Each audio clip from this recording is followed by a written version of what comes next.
Assalamualaikum warahmatullahi wabarakatuh. Waalaikumsalam warahmatullahi wabarakatuh. Alhamdulillah wa syukurillah, la haula wala quwata illa billah, amma ba'du. Yang saya hormati Bapak Ibu Guru SD Negeri 3 Gunung Wetan. Pertama-tama marilah kita panjatkan puji syukur kehadirat Allah Subhanahu wa taala karena limpahan rahmat serta hidayahnya kita semua dapat berkumpul pada siang hari ini dalam keadaan sehat walafiat. Shalawat serta salam senantiasa kita curahkan kepada junjungan Nabi Agung kita Nabi Muhammad Shallallahu Alaihi Wasallam beserta keluarga dan juga para sahabatnya. Semoga kelak kita semua adalah termasuk umatnya yang mendapatkan pertolongannya di hari akhir nanti. Allahumma amin. Izinkanlah pada kesempatan kali ini yang pertama saya ucapkan terima kasih banyak kepada Bapak Ibu Dewan Guru SD Negeri 3 Gunung Wetan yang sudah menyempatkan dan meluangkan waktunya dalam acara ataupun kegiatan diseminasi pemahaman, pengalaman dan penerapan budaya positif di SD Negeri 3 Gunung Wetan. Kegiatan ini merupakan aksi nyata dari modul 1.4 tentang budaya positif. Nah, saya pribadi selaku CGP Angkatan 9 dari Kabupaten Banyumas, izinkanlah pada kesempatan siang hari ini untuk melakukan diseminasi pemahaman, pengalaman dan penerapan budaya positif di SD Negeri 3 Gunung Wetan. Nah, Bapak Ibu guru hebat, marilah kita belajar bersama, berkolaborasi, saling mendukung demi mewujudkan disiplin positif di sekolah kita tercinta. Nah, konsep utama dari modul budaya positif yang akan saya sampaikan pada kesempatan kali ini adalah ada 6 poin, yaitu perubahan paradigma belajar, kemudian ada disiplin positif, kebutuhan dasar manusia, motivasi perilaku manusia, posisi kontrol restitusi, keyakinan kelas, dan juga segitiga restitusi. Nah, sebelum kita memahami lebih dalam tentang ke-6 poin tadi, ini ada beberapa pertanyaan pemantik Pak Bu. Nanti Bapak Ibu tinggal menjawab setuju ataupun tidak setuju. Hukuman dapat mendisiplinkan anak. Menurut Bapak Ibu setuju atau tidak setuju? Setuju. Setuju, ya? Hukuman dapat mendisiplinkan anak. Kemudian yang kedua, memberi penghargaan dapat meningkatkan motivasi belajar anak. Setuju. Baik. Nah, ini adalah asumsi awal kita tentang hukuman kepada anak. Nanti kita akan bisa menyimpulkan di akhir kegiatan setelah kita mendalami materi lebih dalam lagi. Pembelajaran dengan paradigma baru yang pertama yaitu dirancang berdasarkan prinsip pembelajaran yang berdiferensiasi sehingga setiap siswa belajar sesuai dengan kebutuhan dari tahap perkembangannya untuk mewujudkan profil pelajar Pancasila.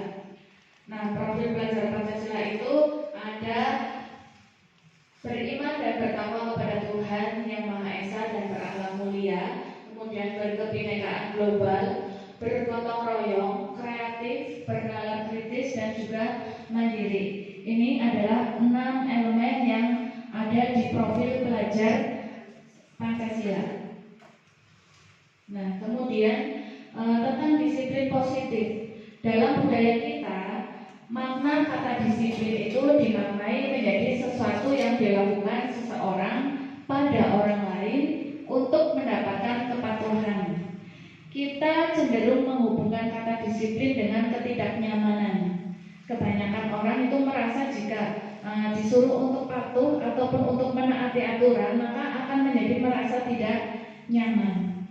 Kemudian sebagai pendidik, tujuan kita adalah menciptakan anak-anak yang memiliki disiplin diri sehingga mereka bisa berperilaku dengan mengacu pada nilai-nilai kebajikan universal dan memiliki motivasi intrinsik bukan ekstrinsik.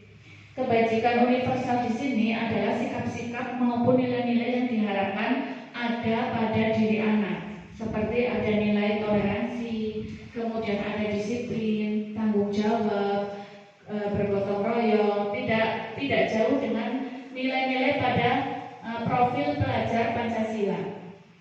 Kemudian untuk motivasi intrinsik itu merupakan motivasi yang berasal dari dalam diri peserta didik yang ada pada diri kita masing-masing.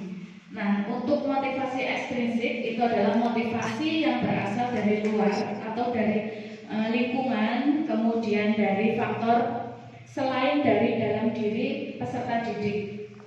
Disiplin positif merupakan salah satu cara penerapan disiplin yang bertujuan untuk menumbuhkan kesadaran serta memberdayakan anak untuk melakukan sesuatu tanpa sokongan, ancaman maupun hukuman. Jadi inti dari disiplin positif adalah kita mengharapkan peserta didik itu melakukan sesuatu bukan karena adanya aturan, bukan karena adanya sokongan, kemudian bukan karena adanya atau takut akan hukuman. Nilai-nilai kebajikan universal. Nah, ini adalah merupakan sikap positif manusia yang merupakan tujuan mulia yang ingin dicapai setiap individu. Nilai-nilai kebajikan yang ingin dicapai oleh setiap anak Indonesia biasa kita kenal profil pelajar Pancasila.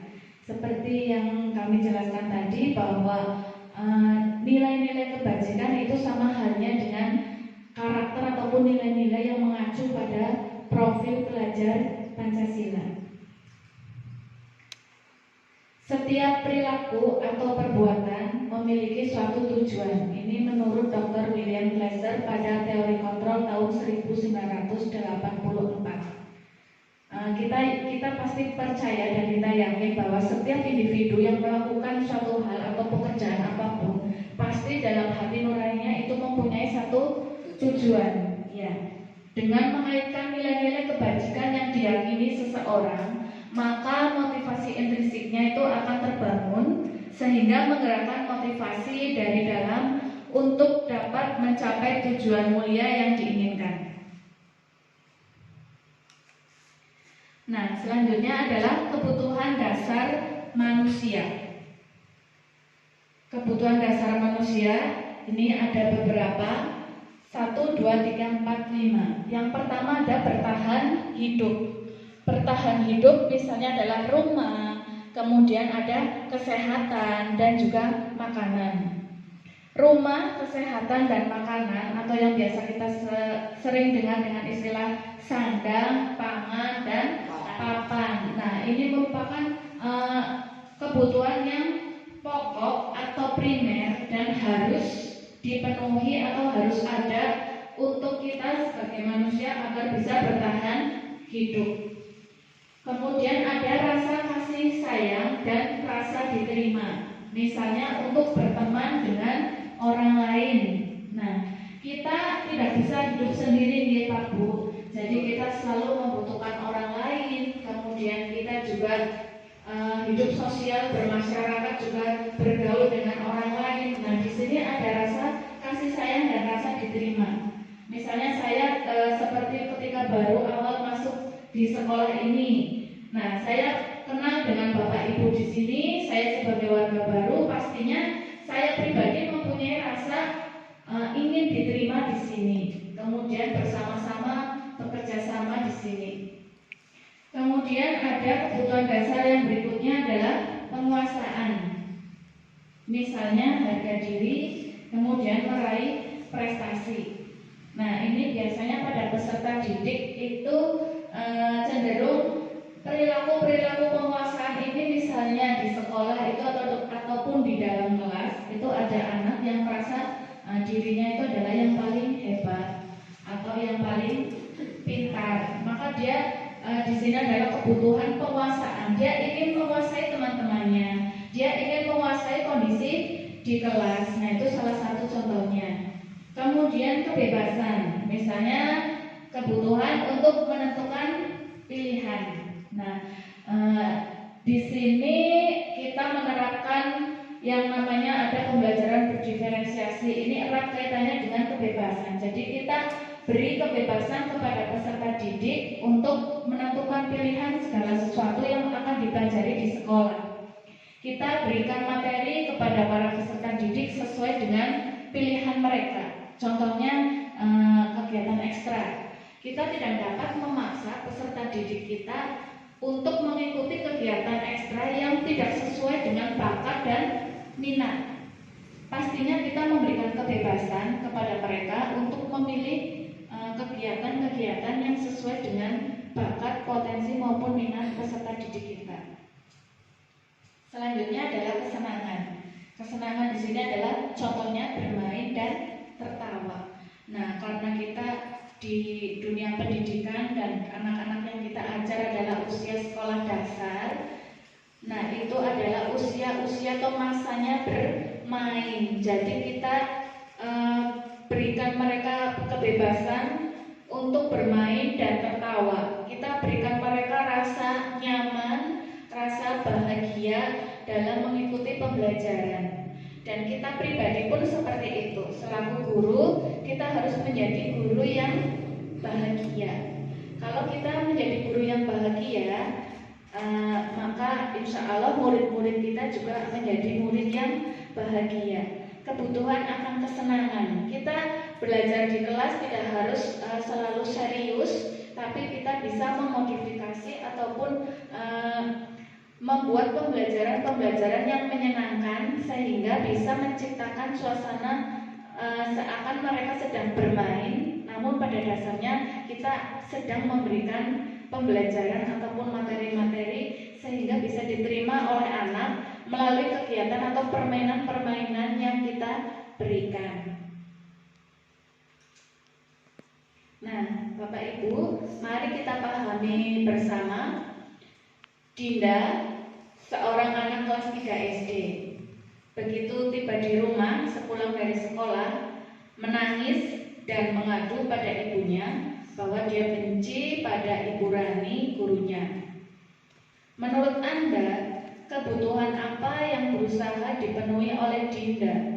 Jika jawabannya seperti ini, bila Anda berada dalam posisi Ibu Rani dan mendengar informasi dari ibunya Dinda tentang perasaan Dinda hari itu, apa yang akan Anda lakukan pada Dinda besok ketika Dinda masuk sekolah agar kebutuhan Dinda terpenuhi?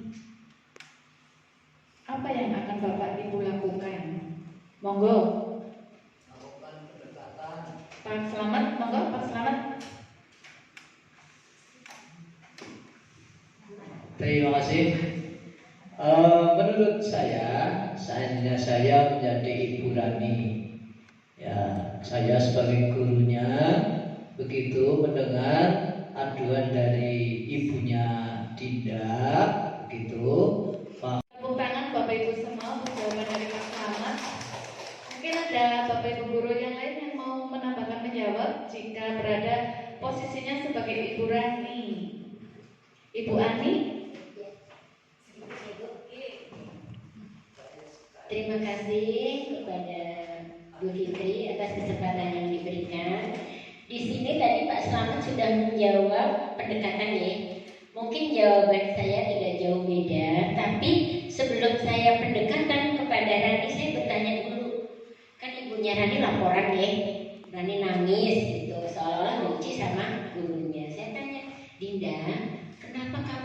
menangis. Soalnya saya misalkan jawabannya Bu Guru pilih kasih tidak pernah menilai hasil karya saya, misalkan seperti itu. Jawaban Dinda apa? Nanti solusi dari jawaban Dinda saya ubah kalau memang dia minta lebih perhatian seperti tadi Pak Slamet katakan, pendekatan khusus dalam hal apa, misalkan dalam hal setiap PR-nya tidak pernah dinilai, terus guru pilih kasih Dinda tidak pernah ditanya, tidak pernah diperhatikan. Solusi saya nanti seperti itu, menanyakan kenapa Dinda menangis. Nah, jawaban dari Dinda itu dengan berbagai jawaban Dinda itu nanti saya mencari solusi dari jawaban Dinda agar saya secara pribadi sebagai ibu gurunya atau Ibu Rani, saya akan merubah atau berusaha agar Rani itu tidak membenci saya. Gitu. Demikian dari saya, terima kasih. Baik, terima kasih, tepuk tangan Bapak Ibu semua untuk kelas Ibu Ani. Nah, itu luar biasa sekali tadi jawaban dari Pak Slamet dan juga Bu Ani terkait dari kasus Dinda tadi ya.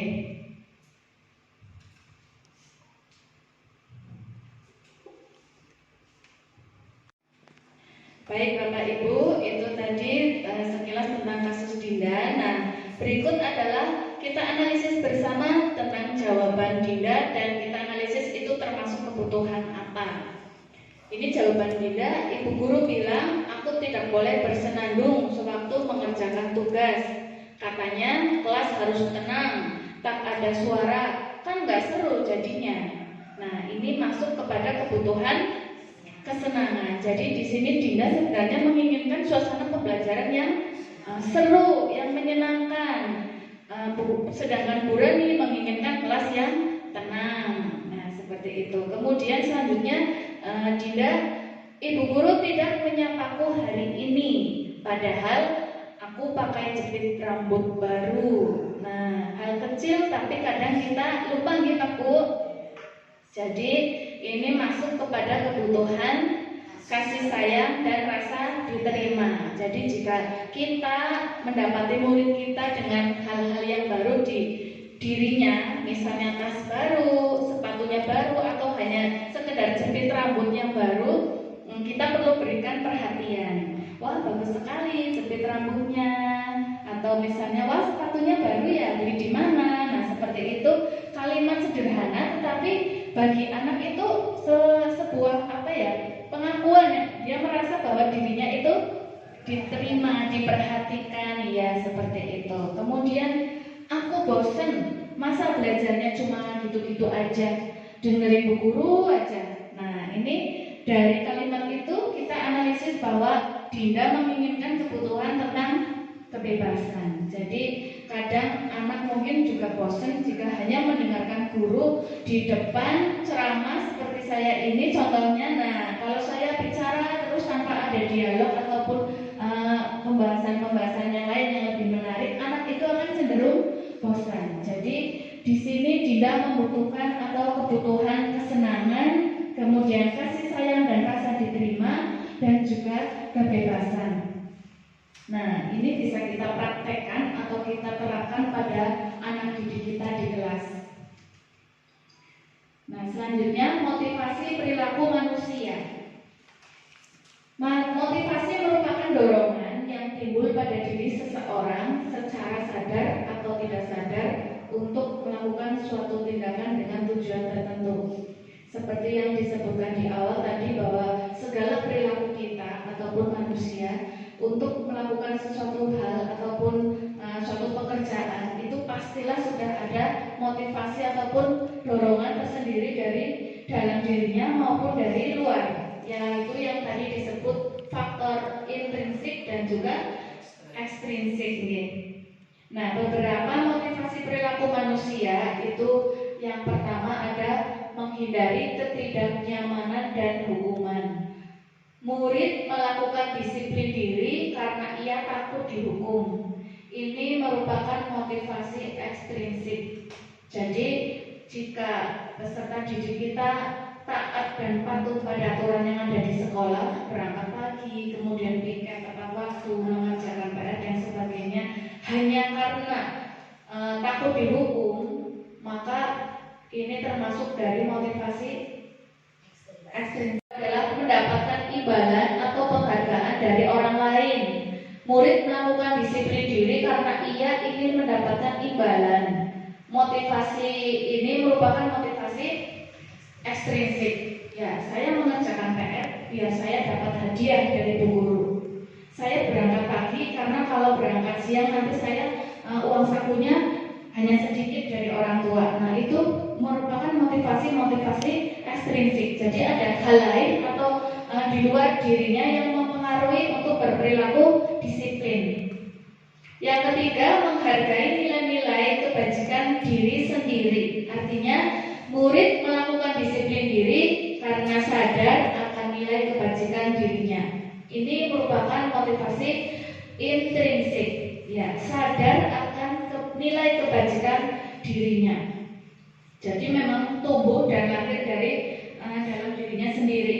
Kenapa saya harus berangkat pagi? Kenapa saya harus menyelesaikan tugas tepat waktu, mengerjakan PR dan sebagainya? Memang sudah tumbuh dan sadar dari diri anak itu sendiri. Nah, menurut Bapak Ibu, dari ketiga motivasi ini, manakah yang paling baik, Pak Bu? Yang dari motivasi intrinsik. Jadi jika semua peserta didik di sekolah kita sudah memiliki motivasi intrinsik ini, insya Allah sekolah kita sudah menerapkan disiplin positif yang sebenarnya. Nah, ini adalah teori motivasi perilaku manusia yang mendukung. Tadi ada teori, ada motivasi eksternal, kemudian internal atau ekstrinsik dan intrinsik. Yang pertama, untuk menghindari ketidaknyamanan atau hukuman. Apa yang akan terjadi apabila saya tidak melakukannya? Nah, ini dari motivasi eksternal. Kemudian, untuk mendapatkan imbalan dari orang lain atau institusi. Apa yang akan saya dapatkan apabila saya melakukannya? Ini juga motivasi eksternal. Kemudian yang ketiga, untuk menghargai diri sendiri. Saya akan menjadi orang yang seperti apa bila saya melakukannya. Jadi beda di kata tanyanya nih Pak Bu, apa yang akan terjadi? Nah, tapi jika itu timbul dari diri kita sendiri, maka pertanyaannya adalah saya mau menjadi orang yang seperti apa? Jika saya disiplin, saya berangkat bangun pagi, dimulai dari bangun pagi, kemudian berangkat sekolah tepat waktu, maka insya Allah bisa menjawab saya menjadi orang yang seperti apa. Berarti bisa orang yang mungkin jujur, kemudian teratur, seperti itu. Nah, selama ini apakah Bapak Ibu sudah menerapkan tentang hukuman dan juga konsekuensi di kelas Bapak Ibu semua? Sepertinya sudah semua nih. Nah, ternyata hukuman dan konsekuensi itu berbeda nih Pak Bu. Perbedaan antara hukuman dan konsekuensi. Jika hukuman itu sesuatu yang menyakitkan harus terjadi, maka konsekuensi itu adalah sesuatu yang harus terjadi. Membuat anak sakit fisik maupun hati untuk jangka waktu lama itu adalah hukuman. Kalau konsekuensi membuat anak merasa tidak nyaman dan dalam jangka waktu yang pendek. Anak membenci kedisiplinan, itulah hukuman. Jika konsekuensi, anak menghargai disiplin. Pada hukuman itu merupakan paksaan, dan pada konsekuensi merupakan stimulus ataupun tanggapan ataupun respon. Rangsangan sama dengan stimulus. Kemudian pada hukuman mendorong anak menyakiti diri sendiri. Nah, kalau konsekuensi itu mendorong anak agar mudah menyesuaikan diri. Hukuman itu merupakan konsep diri yang buruk, sedangkan konsekuensi merupakan konsep diri yang baik. Pada hukuman, anak belajar untuk menyembunyikan kesalahan, Sedangkan pada konsekuensi, anak belajar untuk mematuhi peraturan. Pada hukuman itu ada rasa marah, rasa bersalah, dipermalukan, merasa tak dihargai. Sedangkan pada konsekuensi adalah rasa kehilangan hak, dibuat tidak nyaman, diasingkan untuk sementara ataupun time out. Nah, ini tindakan guru. Tindakan guru contohnya mencatat 100 kali di dalam buku kalimat saya tidak akan terlambat lagi karena anak tersebut misalnya terlambat ke sekolah. Ini masuknya ke hukuman atau konsekuensi Pak Bu? Hukuman, ya. Kemudian lari mengelilingi lapangan basket 2 kali karena terlambat hadir di sekolah, termasuk hukuman, ya, karena sesuai penjelasan yang slide sebelumnya bahwa hukuman itu menyakiti secara fisik lahir maupun batin dan bersifat paksaan. Kemudian yang ketiga, murid diminta untuk push up 15 kali karena tidak menggunakan masker ke sekolah, termasuk hukuman. Kemudian menggantikan kertas tugas teman yang telah dicoret-coret. Nah, ini disebut konsekuensi. Kemudian membersihkan tumpahan air di meja tulis karena tersenggol pada saat belajar. Ini juga termasuk konsekuensi. Murid disuruh untuk tidak mengenakan sepatu seharian di sekolah karena tidak mengenakan sepatu hitam, termasuk hukuman karena ada membuat rasa tidak nyaman, terus menyakiti nih, rasa sakit baik secara fisik maupun batin. Kemudian lari mengelilingi lapangan basket 2 kali karena terlambat 10 menit untuk pelajaran PJOK. Nah, ini konsekuensi. Konsep disiplin pendekatan restitusi, sebuah cara untuk menanamkan disiplin positif pada murid. Nah, restitusi ini sebelum kita kupas lebih lanjut, sebenarnya ini adalah praktek yang sudah sering kita lakukan sebenarnya nih Pak Bu. Hanya saja kita belum paham betul bagaimana pendekatan restitusi itu. Tapi secara tidak sadar atau dalam keseharian kita sebenarnya kita sudah melakukannya. Pengertian dari restitusi ini yaitu proses menciptakan kondisi bagi murid untuk memperbaiki kesalahan mereka, sehingga mereka bisa kembali pada kelompok mereka dengan karakter yang lebih kuat. Ini menurut Gosen tahun 2004. Nah, ciri-ciri restitusi itu apa saja? Ciri-cirinya yang pertama, bukan menebus kesalahan, namun belajar dari kesalahan. Kemudian memperbaiki hubungan dari kesalahan yang dibuat, maka menciptakan atau perbaikan hubungan. Selanjutnya tawaran, bukan paksaan. Jadi kita menawarkan ke anak mau seperti apa dari kesalahan yang dia lakukan. Kemudian menuntun untuk melihat ke dalam diri, mencari kebutuhan dasar yang mendasari tindakan. Fokus pada karakter bukan tindakan. Jadi pada restitusi ini kita fokus pada pembentukan karakternya. Karakter seperti apa yang akan kita bentuk dan karakter yang bagaimana yang akan diperoleh setelah dari proses restitusi tersebut. Fokus pada karakter bukan tindakan, itu tadi. Kemudian menguatkan dan fokus pada solusi. Kita mencari solusi dari kesalahan yang diperbuat oleh peserta didik kita, bukan malah kita menyalahkan, kemudian kita memojokkan siswa, tetapi kita berikan solusi yang terbaik menurut penemuan-penemuan masalah yang ada dari kita dan juga dikoordinasikan dengan peserta didik.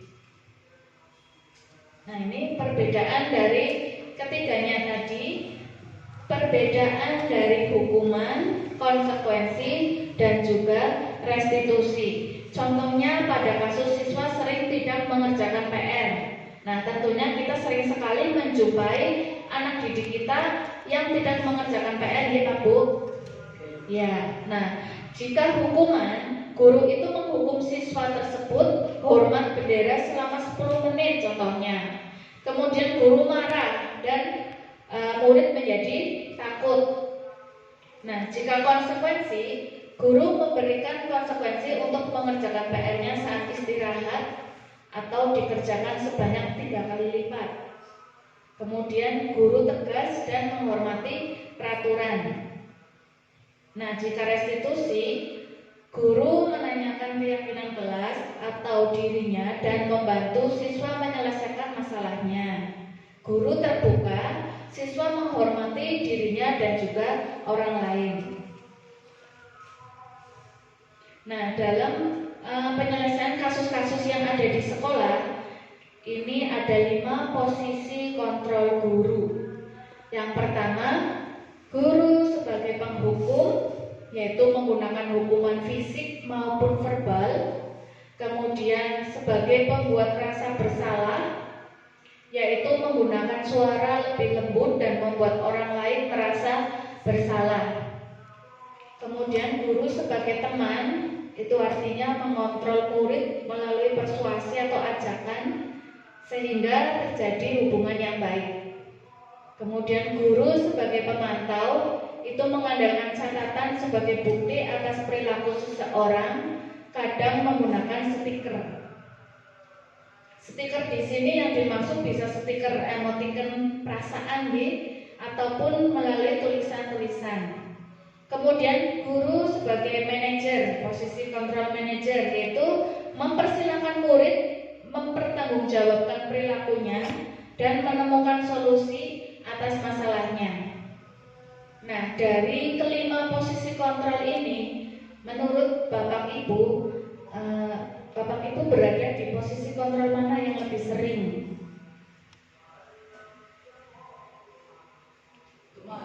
Teman, Pak Slamet posisi kontrol teman.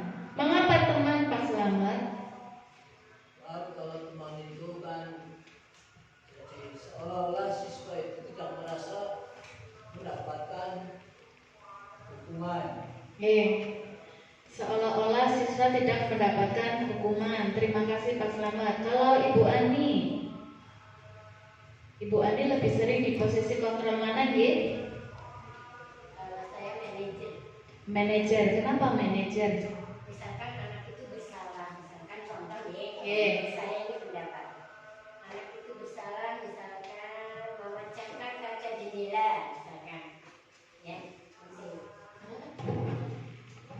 Ya, terima kasih. Kalau saya di sini memilih manajer, mempersilahkan murid mempertanggungjawabkan perilakunya dan menemukan solusi atas masalahnya. Misalkan di sini murid tersebut bersalah secara keseharian, misalkan sering bermain bola di halaman, tiba-tiba bola itu memecahkan kaca jendela kelas, pecah. Nah, otomatis kan anak yang memecahkan itu saya minta untuk mempertanggungjawabkan perilakunya dengan cara apa solusinya. Misalkan yang memecahkan 3 anak, tolong kaca tersebut dikembalikan menjadi semula dengan cara mengganti yang tidak pecah. Bagi saya seperti itu. Terima kasih. Baik, terima kasih Bu Ani. Kemudian Bapak Ibu yang lain mungkin selama ini lebih sering memposisikan diri di posisi yang mana Pak Bu? Bu Endang mungkin? Tidak menutup kemungkinan juga kita pernah berada di kelimanya nih Pak Bu. Memang tidak harus dalam satu posisi kontrol saja untuk menghadapi berbagai kasus yang ada di lapangan ataupun di kelas. Namun kita memang perlu memposisikan diri pada kelimanya tersebut sehingga terdapat pembelajaran-pembelajaran yang lebih bermakna dari setiap kesalahan. Nah, dari kelimanya tadi ini ada contoh tentang pernyataan-pernyataan. Saya kecewa sekali dengan kamu. Nah, ini jika kita sebagai posisi pembuat orang merasa bersalah.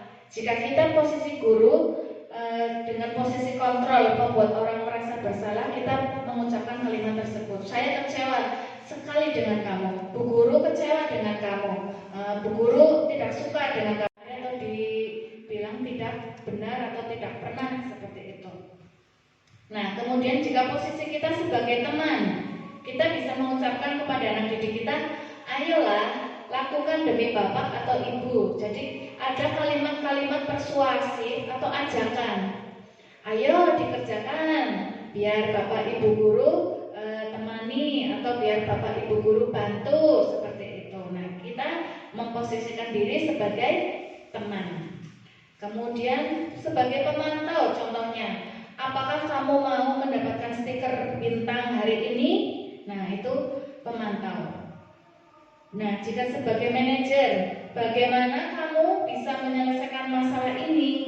Nah, jadi kita berikan siswa atau mereka itu memikirkan solusinya sendiri. Kita berikan kalimat-kalimat pemantik. Kemudian ada kalimat, kamu selalu yang paling terakhir. Nah, ini sebagai penghukum. Dengan kalimat itu seakan-akan kita itu memojokkan siswa.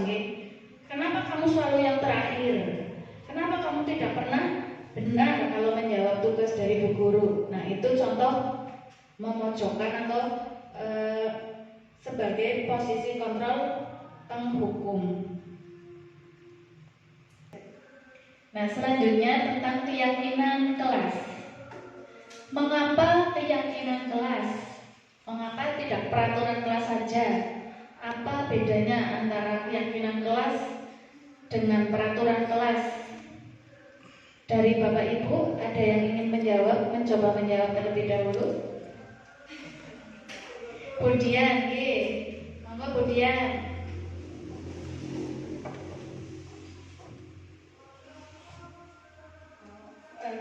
Mencoba menjawab ya Bu, mengapa keyakinan kelas dan mengapa tidak peraturan kelas. Kalau peraturan kelas itu dibuat sepihak dari seorang guru ataupun sekolah. Kalau keyakinan kelas itu kita membuatnya bersama-sama dengan anak didik kita. Jadi apa yang diinginkan anak terus kita tulis bersama, kemudian dari apa yang dikatakan, apa yang maksudnya dari pendapat anak-anak itu kita kumpulkan, diskusikan, kemudian nanti kita akan menjadi suatu keyakinan kelas. Seperti itu mungkin Bu. Monggo Ibu ada yang mau menambahkan?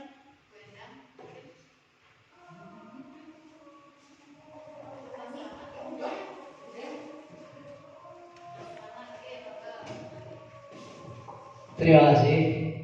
Kalau menurut pendapat saya, ini mengapa keyakinan kelas, mengapa tidak peraturan kelas?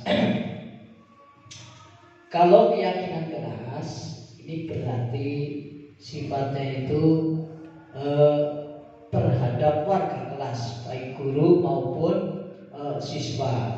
Tapi kalau menurut peraturan kelas, seolah-olah itu yaitu guru memaksa siswa, ya, ada sifat memaksa peraturan. Nah, ini sifatnya kurang, seolah-olah hukuman lah begitu, seolah-olah hukuman dan seolah-olah memaksa. Kalau keyakinan ini berarti seolah-olah kita warga kelas kita mendarbina tuh duweni rasa duweni begitu. Terima kasih.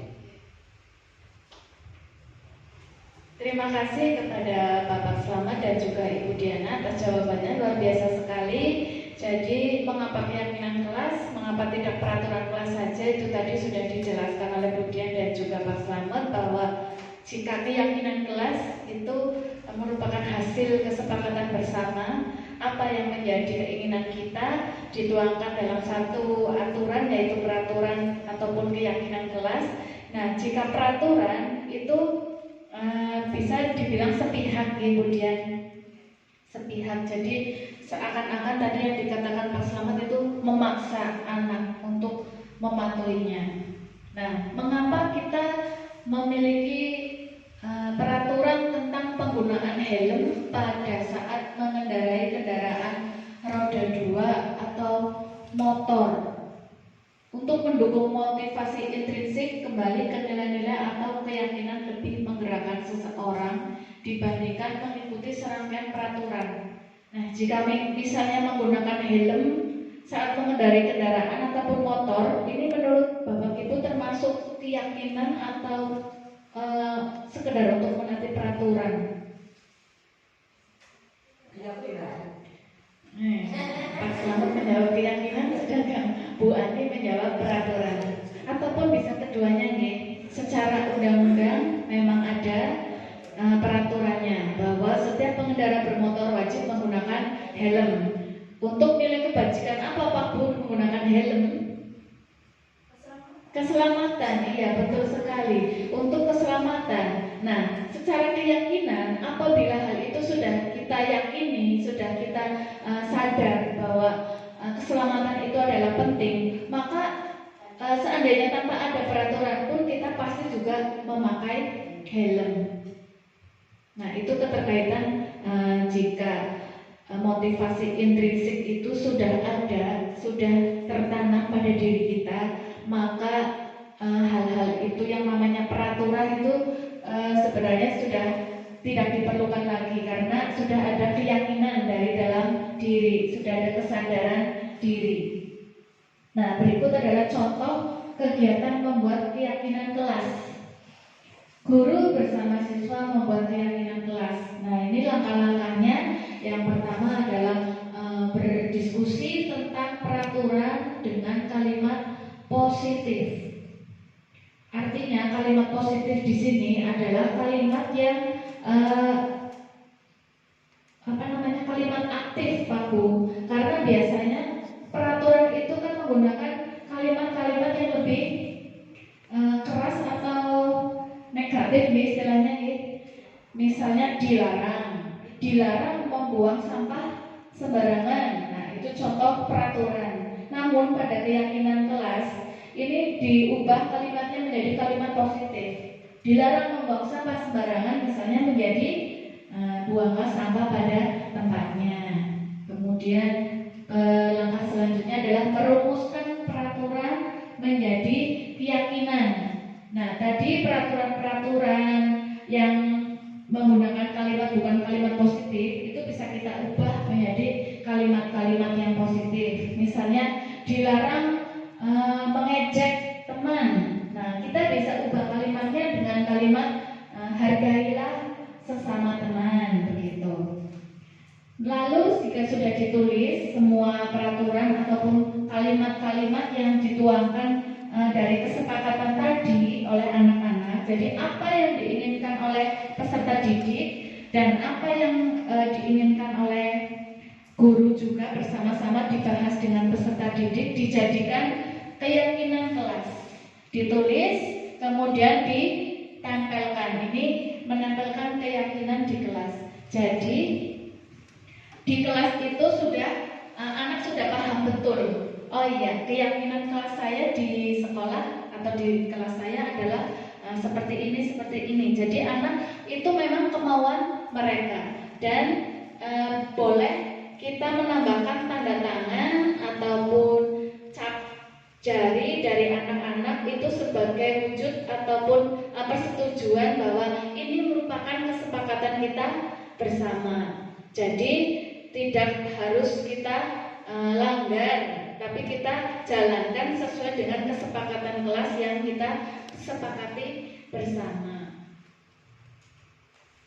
Nah, ini contoh keyakinan kelas misalnya di kelas 5 SD Negeri 3 Gunung Wetan. Datang tepat waktu, kemudian belajar dengan tekun, saling menghormati dan menghargai, berbicara sopan, jujur dan menepati janji.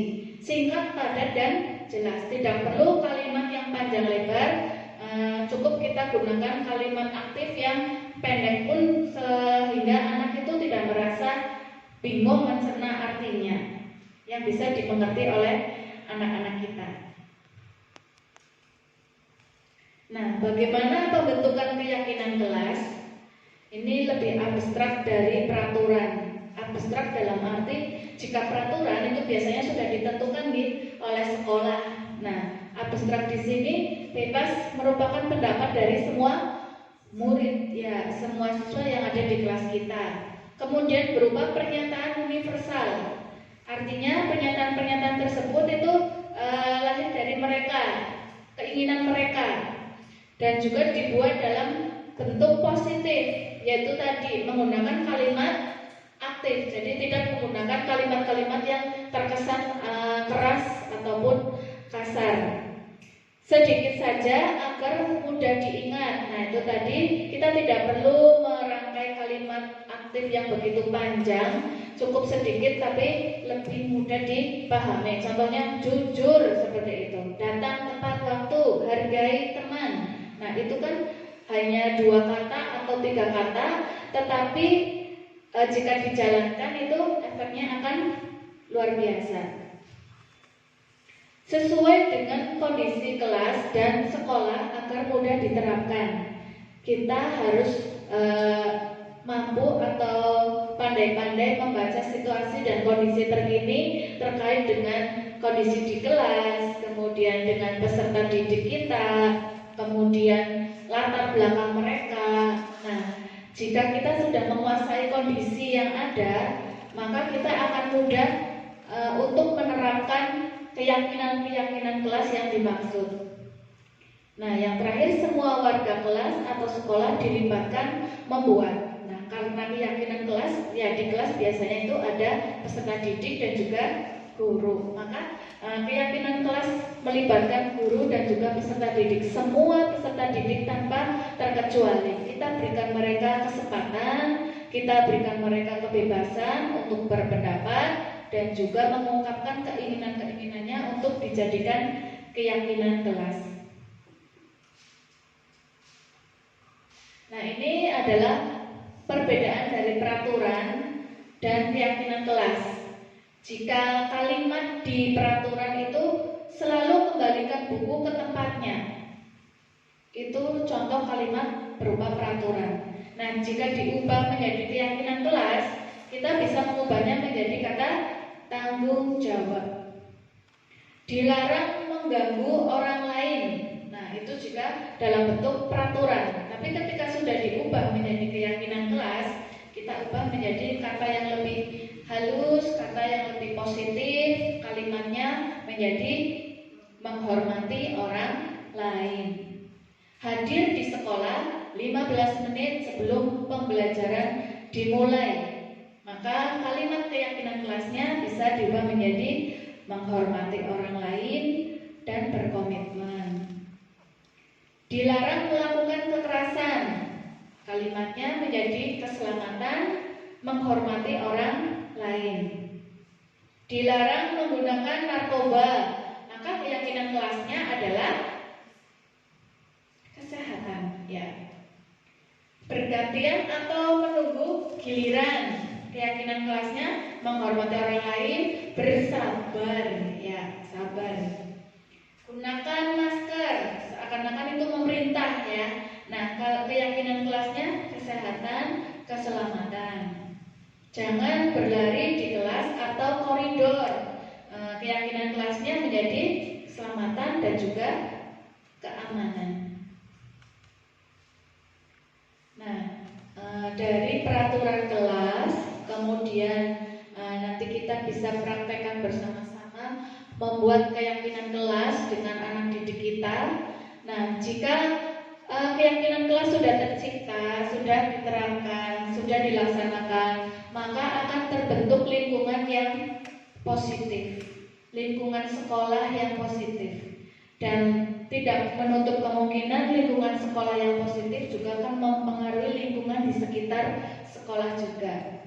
Nah, dengan keyakinan kelas, kemudian lingkungan yang positif, maka budaya positif akan terwujud.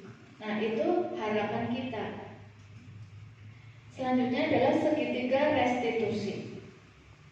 Dari beberapa kasus yang sering muncul di sekolah, kita bisa menyelesaikannya dengan penanganan yang paling bijak, yaitu segitiga restitusi. segitiga restitusi ini gambarannya seperti ini Pak Bu, dengan 3 langkah. Yang pertama yaitu menstabilkan identitas dengan kalimat kita semua akan melakukan hal yang terbaik yang bisa kita lakukan. Yang kedua adalah dengan validasi tindakan yang salah. Kita bisa mengucapkan kepada siswa bahwa semua perilaku mempunyai alasan. Nah, kita bisa menanyakan, mengapa kamu melakukan hal itu? Mengapa kamu datang terlambat? Nah, itu kita sedang memvalidasi tindakan yang salah. Kemudian ada menanyakan keyakinan. Kita semua memiliki motivasi internal. Nah, keyakinan itu adalah keyakinan kelas yang dimaksud yang sudah dilanggar oleh anak tersebut. Jadi kita kembalikan keyakinan kelas yang sudah disepakati bersama kepada siswa yang sudah melakukan kesalahan. Nah, ini sebagai contoh praktek segitiga restitusi dari sebuah kasus ketika ada anak yang tidak mengerjakan PR.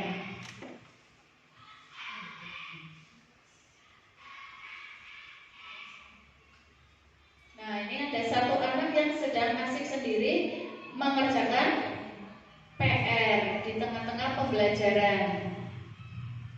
Nah, kemudian didekati oleh bu gurunya menanyakan,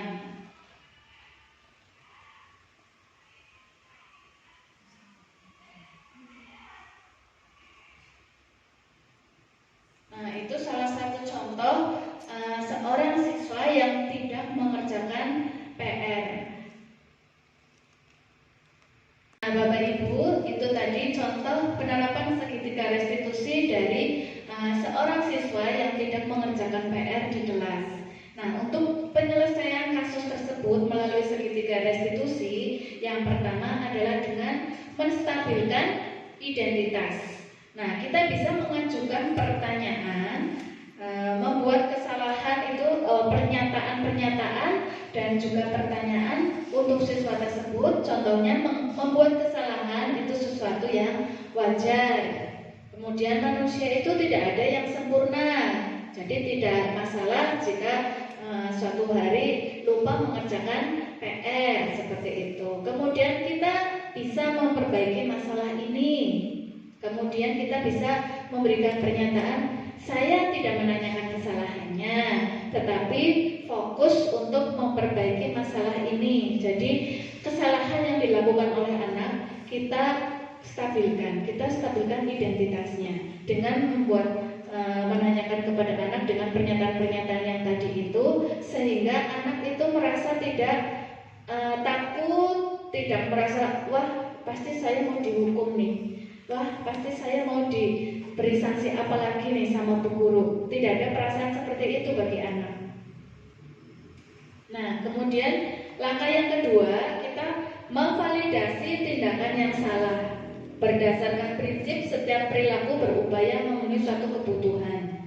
Guru akan bergeser dari pemikiran stimulus respon menjadi proaktif. Mengenali dan mengakui kebutuhan murid ini dapat memperbaiki hubungan dengan murid. Pernyataan atau pertanyaan disampaikan dengan nada suara yang tidak menghakimi atau yang tidak memojokkan. Jadi kita ajak peserta didik kita berbicara dengan bahasa yang halus, kemudian yang nada-nada yang datar. Jangan seperti kita marah ataupun memojokkan anak tersebut. Contohnya, kamu bisa saja bertindak lebih gegabah dari ini, tapi kali ini kamu hanya tidak mengerjakan PR. Banyak loh yang tidak mengerjakan PR, kemudian terlambat, kemudian tidak memakai seragam, nah seperti itu. Kemudian ada pernyataan, kamu bukan melakukannya tanpa suatu alasan tertentu. Bu guru tahu pasti kamu mempunyai alasan kenapa kamu bisa tidak mengerjakan PR. Lalu kita bisa membuat pernyataan, kamu melakukannya karena mempertahankan sesuatu yang penting bagimu. Itu tadi nyambung dari kalimat yang sebelumnya. Bu guru tahu pasti kamu mempunyai alasan kenapa tidak mengerjakan PR. Nah, terus mungkin kamu bisa mempelajari suatu perilaku yang baru yang lebih efektif. Bersediakah kamu mempelajarinya? Nah, kita berikan dia peluang untuk menjawabnya. Yang ketiga, langkahnya adalah menanyakan keyakinan. Ini adalah teori kontrol yang menyatakan bahwa pada dasarnya kita termotivasi secara intrinsik. Kemudian saat perilaku telah divalidasi dan identitas sukses telah stabil, anak itu sudah stabil emosinya, tidak merasa ketakutan, tidak takut untuk dimarahi, maka murid telah siap untuk mengaitkan keyakinannya dengan tindakan yang salah. Contohnya, sebagai keluarga atau kelas, apa yang kita yakini, kita ajak anak untuk mengingat kembali keyakinan-keyakinan kelas yang sudah pernah dibuat. Apakah kamu ingat keyakinan kelas kita apa saja? Nah, seperti itu. Maka anak akan menjawab. Nah, setelah itu kita tanya lagi, nilai-nilai apa yang telah kita sepakati? Maka anak akan kembali mengungkapkannya. Setelah itu, seperti apa gambaran sebuah kelas yang ideal bagi kamu? Kamu itu pengen kelas yang bagaimana? Kelas yang seperti apa? Dia akan menjawabnya. Nah, setelah itu kita tanya lagi, kamu ini ingin menjadi orang yang seperti apa? Nah, jika dia misalnya saya ingin menjadi anak yang tanggung jawab, Bu, seperti keyakinan kelas yang sudah kita buat. Nah, jadi kita kembalikan, kalau ingin menjadi orang yang tanggung jawab tetapi kamu tidak mengerjakan PR, kira-kira kamu sudah sesuai atau belum dengan keyakinan kelas kita? Otomatis dia akan menjawab belum. Nah, kita bisa di situ kita tanya, menanyakan keyakinannya. Kira-kira agar menjadi orang yang tanggung jawab, kamu itu harus bagaimana dengan kesalahan tadi? Nah, maka misalnya dia akan menjawab, berarti saya harus mengerjakan PR, Bu. Nah, dari situ jika sudah menjadi orang yang tanggung jawab, nanti ke depan kamu akan jadi orang yang seperti apa?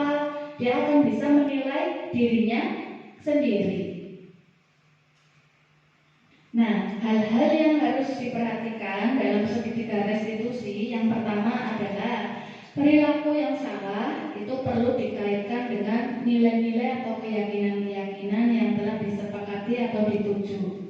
Jadi, jika anak kita bersalah, kita kembalikan atau kita ingatkan kembali dengan keyakinan-keyakinan kelas yang pernah kita sepakati bersama. Yang kedua, kesediaan orang yang melakukan kesalahan untuk memperbaiki masalah. Kita ajak mereka berdiskusi, mencari solusi bersama, sampai mereka bersedia. Kemudian yang ketiga, pemecahan masalah sebisa mungkin relevan atau memiliki hubungan dengan masalah yang ada.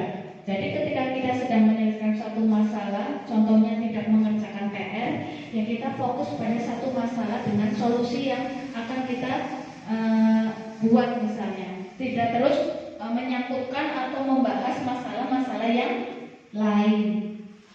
Kemudian yang keempat adalah perlu adanya suatu usaha perbaikan dari pihak yang berbuat kesalahan.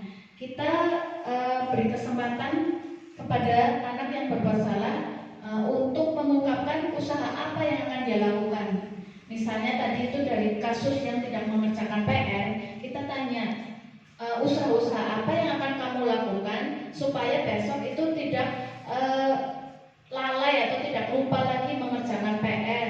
Biarkan dia menjawab sendiri usahanya mau apa, contohnya mau belajar lebih rajin lagi, atau misalnya jam belajarnya lebih awal lagi di malam hari supaya tidak terlalu malam, seperti itu.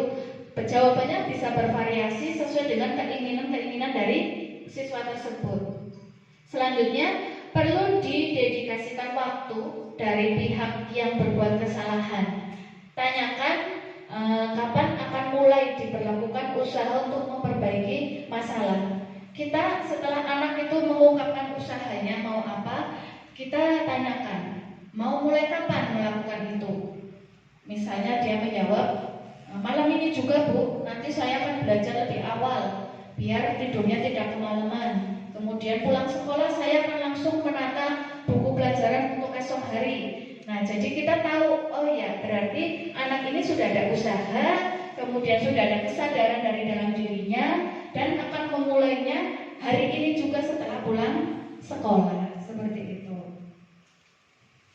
Baik Bapak Ibu, dari yang saya paparkan tadi tentang disiplin positif, tadi ada keyakinan kelas, kemudian dari keyakinan kelas akan membentuk lingkungan sekolah yang positif, dan jika lingkungan yang positif sudah terbentuk, sudah diterapkan, maka dapat membentuk budaya positif di sekolah kita.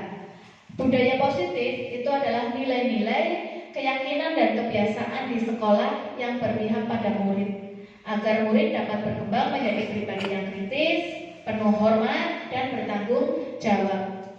Suasana yang positif sangat mendukung dalam menciptakan pembelajaran yang kondusif, karena dengan suasana yang positif, murid dan guru akan menemukan suatu kondisi pembelajaran yang menyenangkan, sehingga proses pembelajaran dapat berjalan tanpa adanya suatu beban.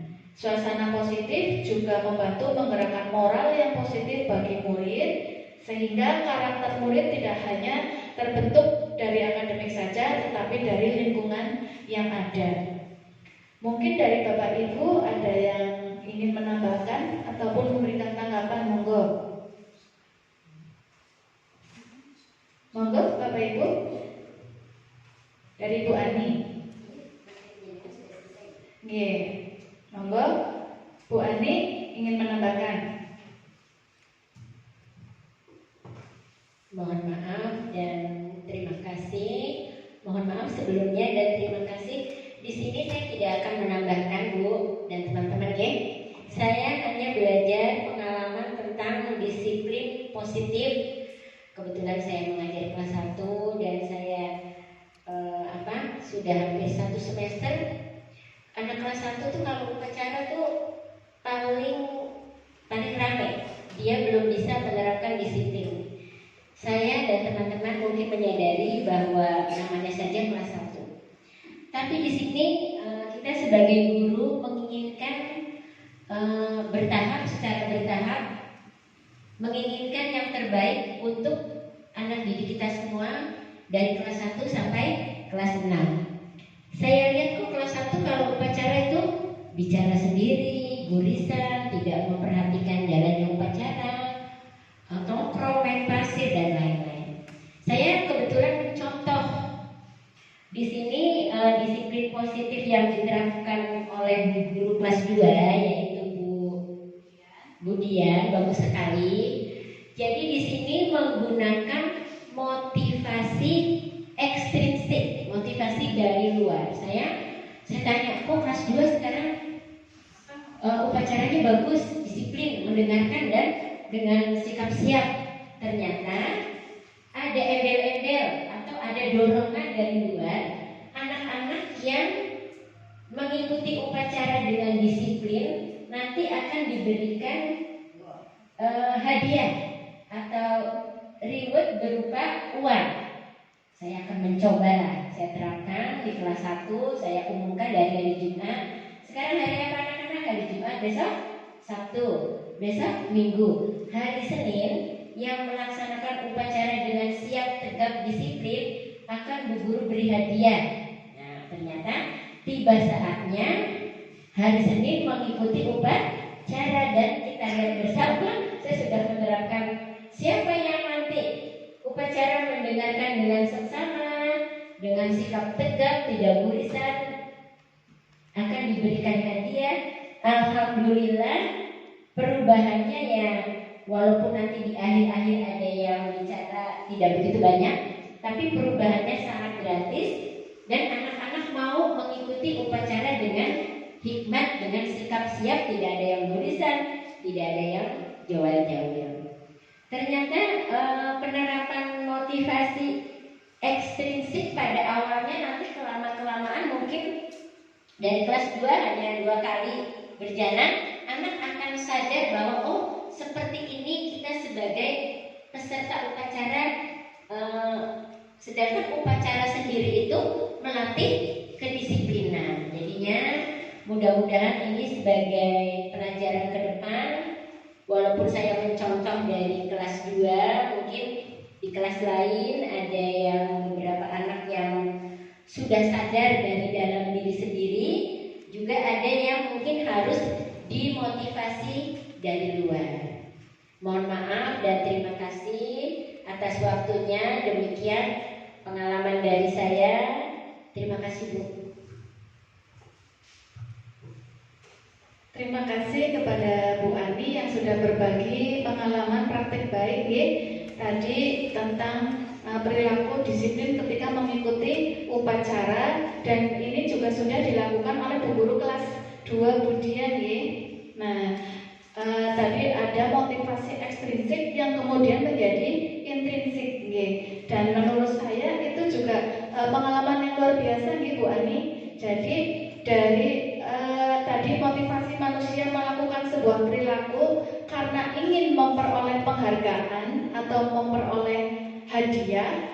Nah, ketika sudah dilaksanakan beberapa kali, lama-kelamaan akan menjadi kesadaran diri, sehingga tidak lagi saya upacara dengan hikmat bukan lagi karena ingin mendapatkan penghargaan, tetapi karena memang sudah sadar bahwa seharusnya ketika kita melaksanakan upacara harus dengan sikap yang sempurna, sikap yang hikmat, datang, kemudian berbaris dan diam. Nah, itu suatu praktik yang luar biasa yang dapat kita contoh bersama-sama Pak Bu kepada anak didik kita, sehingga nanti kelas 1 sampai dengan kelas 6 itu semuanya ketika upacara bisa hikmat semua, tidak ada satu anak pun yang asik ngobrol sendiri ataupun melakukan gerakan-gerakan yang seharusnya tidak dilakukan. Mungkin dari Bapak Ibu yang lain ada yang ingin bertanya ataupun menambahkan? Cukup? Cukup gitu Bu? Nah, demikianlah paparan dari saya tentang disiplin positif. Mudah-mudahan bermanfaat bagi kita semua dan kita ke depan bisa menerapkannya dengan baik di kelas kita masing-masing, dari keyakinan kelas, kemudian dan seterusnya yang dapat kita praktekkan bersama anak didik kita. Dan saya pribadi mohon maaf apabila dalam penyampaian diseminasi ini banyak terdapat kesalahan dan kekurangan. Akhir kata, wabillahi taufiq wal hidayah. Wassalamualaikum warahmatullahi wabarakatuh. Waalaikumsalam. Terima kasih kepada Bapak Ibu semua atas perhatiannya.